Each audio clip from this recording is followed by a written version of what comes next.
Once again, Paper Houses is deeply indebted to Miss Brenda Martinez, pictured here on the right.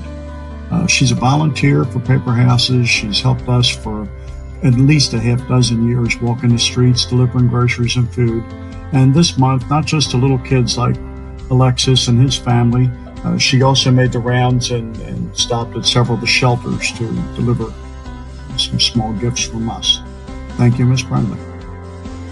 It's always a great pleasure to drop off groceries at Divine Providence. This is the biggest and without doubt the best nursing home for the elderly in all of Acuna. We also visited the Vision of Love Children's Shelter, one of the best children's shelters we've ever supported. At this time, we were able to deliver both groceries and something else that was needed. When we discovered they needed a new refrigerator, we didn't hesitate. We hurried, we bought it, we delivered it, installed it, and we filled it with groceries.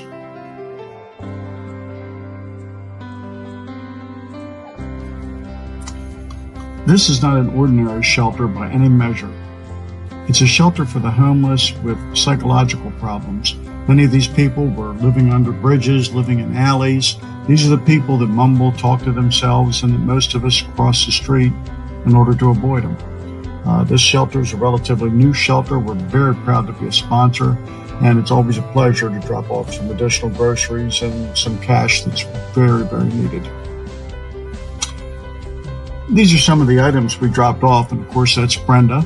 But in the background, you can see some of the residents, and I've personally witnessed most of these residents get up, they clean, they wash dishes, they make beds, they do things. They don't just sit, and they don't just wait to be waited on. The couple that runs this facility are two of the most amazing people we've ever met.